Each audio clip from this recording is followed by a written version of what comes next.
The Dwarkesh show, भक्ति की एक नई दिशा। भगवद गीता में कुल 18 अध्याय हैं। इनका 3 खंडों में संपादन किया गया है। प्रथम खंड के 6 अध्यायों में कर्मयोग का वर्णन किया गया है। दूसरे खंड में भक्ति की महिमा और भक्ति को पोषित करने का वर्णन हुआ है। यह भगवान के ऐश्वर्यों की ओर भी ध्यान आकर्षित करता है। तीसरे खंड के 6 अध्यायों में तत्वज्ञान पर व्याख्या की गई है। भगवद गीता सुनने और समझने से हमारे जीवन की कई सारी परेशानियां दूर हो जाती है। आज हम अध्याय 13 को समझने का प्रयास करेंगे, जिसका नाम है क्षेत्र क्षेत्रज्ञ विभाग योग, जिनका अर्थ होता है योग द्वारा क्षेत्र और क्षेत्र के ज्ञाता के विभेद को जानना। अर्जुन बोले, प्रकृति पुरुषम चैव क्षेत्रम क्षेत्रज्ञमेव च एतद्वेदितुमिच्छामि ज्ञानम झेयम च केशव।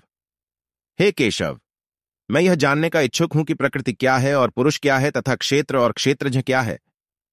मैं यह भी जानना चाहता हूं कि सच्चा ज्ञान क्या है और इस ज्ञान का लक्ष्य क्या है। श्री भगवान बोले, इदं शरीरं कौन्तेय क्षेत्रमित्यभिधीयते एतद्यो वेत्ति तम प्राहु क्षेत्रज्ञ इति तद्विदः। हे अर्जुन, इस शरीर को क्षेत्र कर्म क्षेत्र के रूप में परिभाषित किया गया है, और जो इस शरीर को दोनों का सत्य जानने वाले ऋषियों के माध्यम से जान जाता है, उसे क्षेत्रज्ञ शरीर का ज्ञाता कहा जाता है। क्षेत्रज्ञं चापि मां विद्धि सर्वक्षेत्रेषु भारत क्षेत्र क्षेत्रज्ञोर ज्ञानं यत्तज्ञानं मतम मम। हे भरतवंशी, मैं समस्त शरीरों के कर्म क्षेत्रों का भी ज्ञाता हूं। कर्म क्षेत्र के रूप में शरीर, आत्मा तथा भगवान को इस शरीर के ज्ञाता के रूप में जान लेना मेरे मतानुसार सच्चा ज्ञान है। तत्क्षेत्रम यच्च यादृक्च यद्विकारे यतश्च यत् स च यो यत् प्रभावश्च तत्समासेन में शृणु। सुनो, अब मैं तुम्हें समझाऊंगा कि कर्म क्षेत्र और इसकी प्रकृति क्या है, इसमें कैसे परिवर्तन होते हैं और यह कहां से उत्पन्न हुआ है। कर्म क्षेत्र का ज्ञाता कौन है और उसकी शक्तियां क्या हैं। अर्षिभिर्बहुधा गीतं छन्दोभिर्विविधैः पृथक् ब्रह्मसूत्र पदैश्चैव हेतुमद्भिर्विनिश्चितैः। महान ऋषियों ने अनेक रूप से क्षेत्र का और क्षेत्र के ज्ञाता के सत्य का वर्णन किया है। इसका उल्लेख विभिन्न वैदिक स्रोतों और विशेष रूप से ब्रह्मसूत्र में ठोस तर्क और निर्णयात्मक साक्ष्यों के साथ प्रकट किया गया है। महाभूतान्यहंकारो बुद्धिर्व्यक्तमेव चे इंद्रियाणि दशैकं च पंचचेन्द्रिय गोचराः। कर्म क्षेत्र 5 महातत्वों अहंकार, बुद्धि और अव्यक्त मूल तत्व, 11 इंद्रियों जिनमें 5 ज्ञानेन्द्रियां, 5 कर्मेंद्रियों और मन है, और इंद्रियों के 5 विषयों से निर्मित है। इच्छा द्वेष सुखम दुःखम संघातश्चेतना धृतिः एतत् क्षेत्रम समासेन सविकार मुदाहृतम। इच्छा और घृणा, सुख और दुख, शरीर, चेतना और इच्छा शक्ति, ये सब कार्य क्षेत्र में सम्मिलित हैं तथा इसके विकार हैं। अमानित्व मदम्भित्व महिंसा क्षान्तिरार्जवम आचार्योपासनं शौचम स्थैर्यमात्म विनिग्रह इंद्रियार्थेषु वैराग्यमनहंकार एव च जन्म मृत्युजरा व्याधि दुख दोषानुदर्शनम असक्तिरणभिष्वंगः पुत्रदार गृहादिषु नित्यं च समचित्तत्वमिष्टानिष्टोपपत्तिषु मयि चानन्योगेन भक्तिरव्यभिचारिणी विविक्त देश से वित्वमर्तिर्जन संसदी अध्यात्म ज्ञान नित्यत्वम तत्वज्ञानार्थ दर्शनम एतज्ञानमिति प्रोक्तमज्ञानम यद्यतोऽन्यथा। नम्रता, आडंबरों से मुक्ति, अहिंसा, क्षमा, सादगी, गुरु की सेवा, मन और शरीर की शुद्धता, दृढ़ता और आत्मसंयम, इंद्रिय विषयों के प्रति उदासीनता, अहंकार रहित होना, जन्म, रोग, बुढ़ापा और मृत्यु की बुराइयों पर ध्यान देना, अनासक्ति, स्त्री, पुरुष, बच्चों और घर संपत्ति आदि वस्तुओं के प्रति ममता रहित होना, जीवन में वांछित और अवांछित घटनाओं के प्रति संभाव, मेरे प्रति अनन्य और अविरल भक्ति, एकांत स्थानों पर रहने की इच्छा, लौकिक समुदाय के प्रति विमुखता, आध्यात्मिक ज्ञान में स्थिरता और परम सत्य की तात्विक खोज, इन सब को मैं ज्ञान घोषित करता हूं, और जो भी इसके प्रतिकूल हैं उसे मैं अज्ञान कहूंगा। ज्ञेय यत्तत् प्रवक्ष्यामि यज्ञात्वामृतमश्रुते अनादिमत् परम ब्रह्म न सत्तन्नासदुच्यते। अब मैं तुम्हें वह बताऊंगा कि जो जानने योग्य है और जिसे जान लेने के पश्चात कोई अमरत्व प्राप्त कर लेता है। यह अनादि ब्रह्म है जो अस्तित्व और अस्तित्वहीन से परे है। सर्वतः पाणिपादम तत्सर्वतोक्षिशिरोमुखम सर्वतः श्रुतिमल्लोके सर्वमावृत्य तिष्ठति। भगवान के हाथ, पांव, नेत्र, सिर तथा मुख सर्वत्र हैं। उनके कान भी सभी ओर हैं, क्योंकि वे ब्रह्मांड की प्रत्येक वस्तु में व्याप्त हैं। सर्वेन्द्रिय गुणाभासं सर्वेन्द्रिय विवर्जितम असक्तं सर्वभृच्चैव निर्गुणम गुणभोक्तृ चे। यद्यपि वे समस्त इंद्रिय विषयों के गोचर हैं, फिर भी इंद्रिय रहित रहते हैं। वे सभी के प्रति अनासक्त होकर भी सभी जीवों के पालन करता हैं। यद्यपि वे निर्गुण हैं, फिर भी प्रकृति के तीनों गुणों के भोक्ता हैं। बहिरंतश्च भूतानां चरंचरमेवचि सूक्ष्मत्वात्तद विज्ञेय दूरस्थन चांतिके च तत्। भगवान सभी के भीतर एवं बाहर स्थित हैं, चाहे वे चर हों या अचर। वे सूक्ष्म हैं और इसलिए वे हमारी समझ से परे हैं। वे अत्यंत दूर हैं, लेकिन वे सबके निकट भी हैं। अविभक्तं च भूतेषु विभक्तमिव च स्थितम् भूतभर्तृ च तज्ञेयं ग्रसिष्णु प्रभविष्णु च। यद्यपि भगवान सभी जीवों के बीच विभाजित प्रतीत होता है, किंतु वह अविभाजित है। यह समझना होगा कि परमात्मा सबका पालन करता, संहारक और सभी जीवों का जनक है। ज्योतिषाम्पि तज्ज्योतिस्तम सह परमुच्यते ज्ञानञ्झेयं ज्ञानगम्यं हृदि सर्वस्य विष्ठितम्। वे समस्त प्रकाशमयी पदार्थों के प्रकाश स्रोत हैं। वे सभी प्रकार की अज्ञानता के अंधकार से परे हैं। वे ज्ञान हैं, वे ज्ञान का विषय हैं और ज्ञान का लक्ष्य हैं। वे सभी जीवों के हृदय में निवास करते हैं।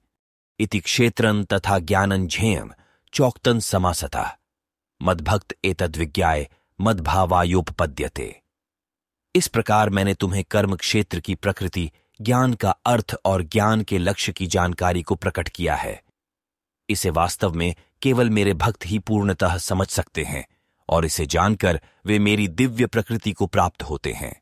प्रकृतिं पुरुषं चैव विद्यनादि उभावपि विकारांश्च गुणांश्चैव विद्धि प्रकृति संभवान। प्रकृति और पुरुष, जीवात्मा दोनों अनादि हैं।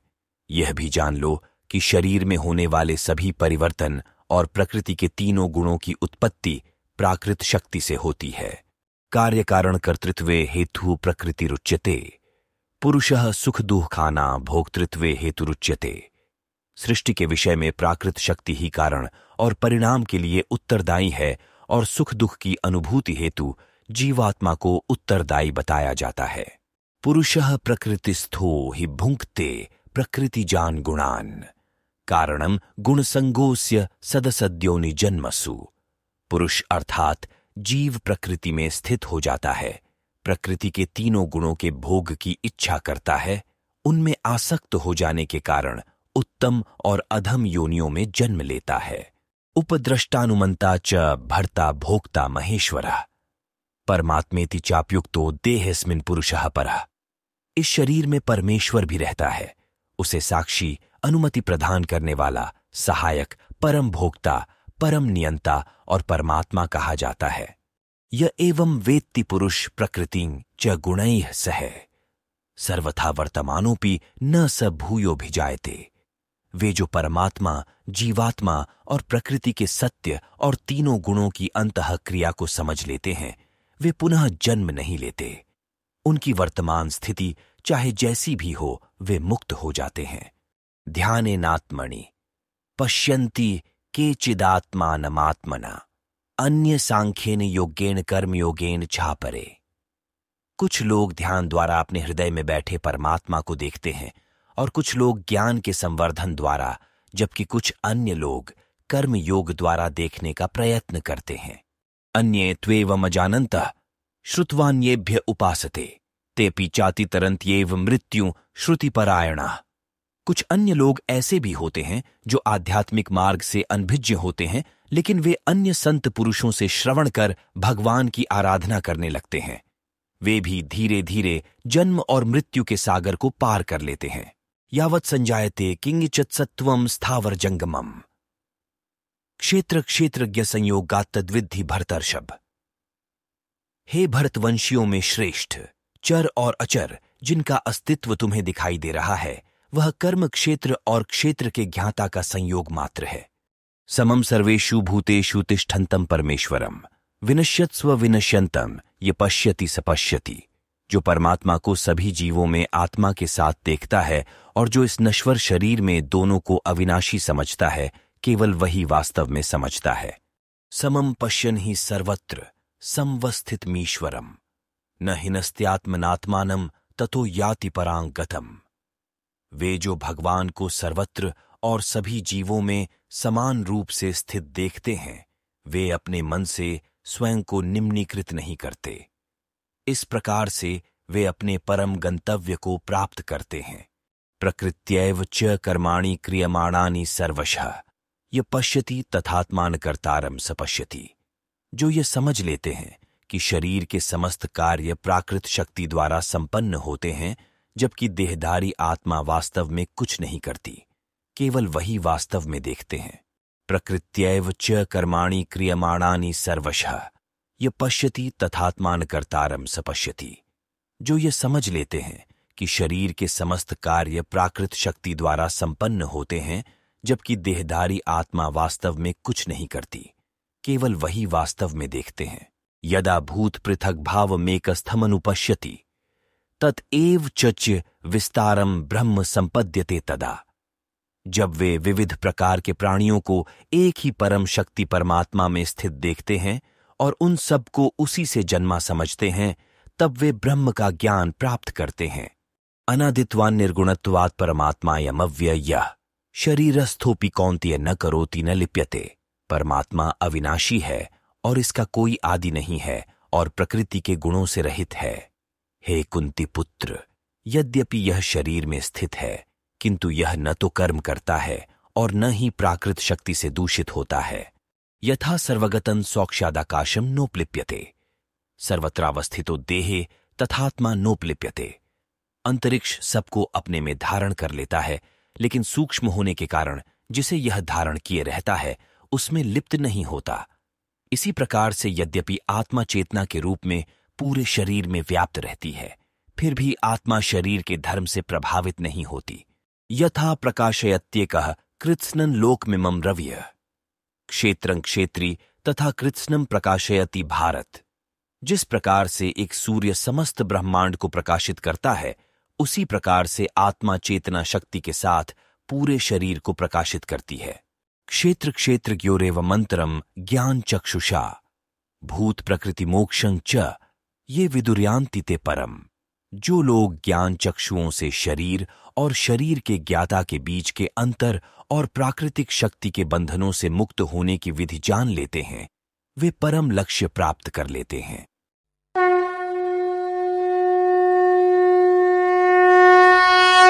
इस घंटी को दबा के हमारे सभी वीडियो का प्रसाद पाए। धन्यवाद।